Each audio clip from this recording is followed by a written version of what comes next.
Good day, everyone. I'm just going to cover these first four races at Canterbury. I know everyone doesn't really like them. It's not as if it's a normal metro meeting, but I just want to get these first four out because I don't mind them. So I'm going to get them out and then come back again. But I'll get your markets and the preview for these first four races because they're worth looking at. So race one, very quickly, very difficult race one.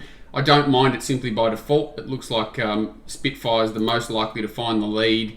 Has shown a bit of speed. I think Portelli doesn't mind sort of trying to take advantage of these sort of situations. Usually he identifies them and looks the most likely leader. The rest of them are extraordinarily one-paced. The horse that does look to sort of lob behind it most naturally is Galactic Angel. It's only second up.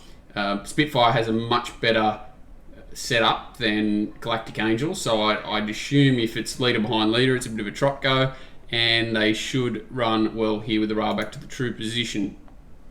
Race 2, 1200 metre race, and this horse Spellcatcher, for everyone who doesn't remember 250 through the fixed odds, Spellcatcher go. That probably should have beaten Silent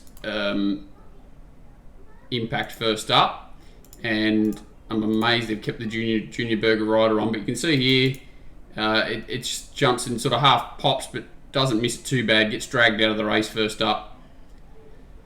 Gets back to last. They do get home quite well here, and as I said, I've got a really good opinion of this horse, Silent Impact.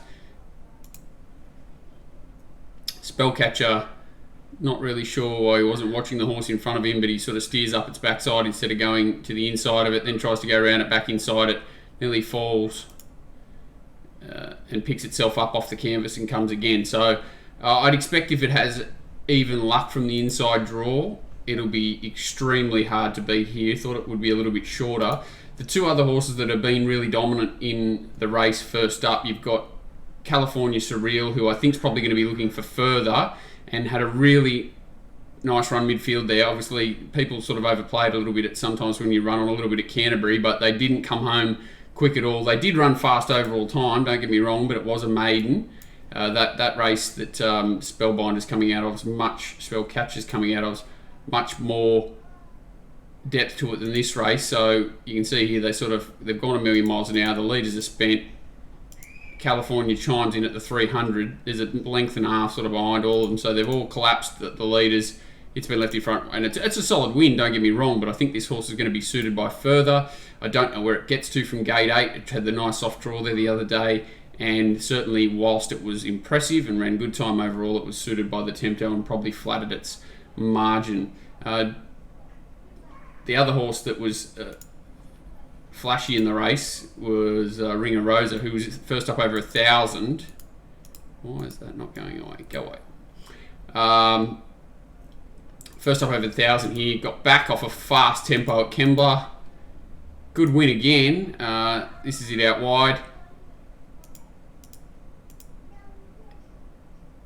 A good strong win, certainly maintained a run, and probably a little bit more dangerous than the other one to be fair, but it has to rise from 1,000 to 1,250, and again they went really quick there and came home quite slow. So in comparison, another maiden, 1,000.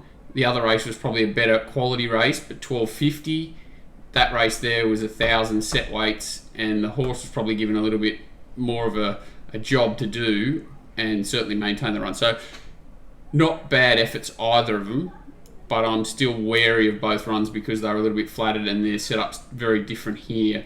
That horse has got to go 1,000 to 1,200. The other horse has got to stay at the same distance, actually come back 50 metres from an awkward draw, whereas the other one's got gate 1, does go up 5.5 kilos, but just that all-important perfect run behind the leader here and has a turn of foot to get out of trouble if need be. Always a little bit dicey, that position at Canterbury, relying on the run, but if it gets it, I think it'll run well.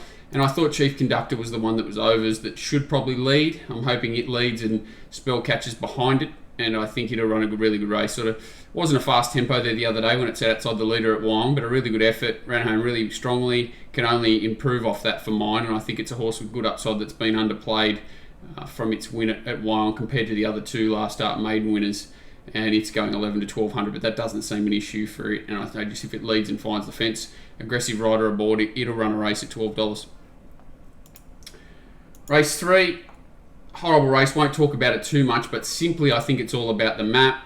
I think Twice on Sunday, which is only a 1400 metre horse, will lead. I think White Boots will either sit behind it or sit one out. You've got Time Raid and Rock the Bells go forward, hoping that they are the first four in the run, and I'm hoping that when Twice on Sunday gets tired, it takes out Jungle Book, White Boots comes with a run, and I think the only danger is this Melbourne horse, Nordic Pride, who has really solid form, and I think they're the two main chances. It's by default more than anything, so obviously a little bit careful. Don't really like the race from a pace perspective. It's a tactical sort of race, but I'm just hoping that Twice on Sunday leads, and that hurts Jungle Book. It leaves White Book in a perfect position, White Boots in a perfect position, and Nordic Pride, the unknown horse up from Melbourne with solid form compared to most of these, can be the one that's dangerous in what looks a pretty average race. Race 4 is probably the race I've got most interest in, and just that first 200 metres is going to be dicey. The horse that I really like is this horse of Gay Waterhouse's. Sweet Angelina only had the one start for her, obviously been around the bush, and been around the place and come back, and I thought its run first up was extraordinary, really. They didn't go fast. We'll show the replay. It was a mad leader fenced night. So they've tried to dig her out. Importantly, got blinkers tonight, which is the big difference, and the added fitness. So surrendered that not going to get anywhere near the lead there early. Dragged back, which is unusual for this stable, but what this horse does from this position is really quite impressive. Back and pulling there. Takes off early around him. Then sort of, when the sprint goes on, left a little bit flat-footed, but then gets to the outside and really keeps coming right to the line. So 12.50 first up. I can only see this horse improving significantly. Blinkers go on, which is another really important thing. Has led numerous times in the past, and can't see why this horse can't, with another aggressive jam out of the gates with that run under its belt, find a much more prominent position.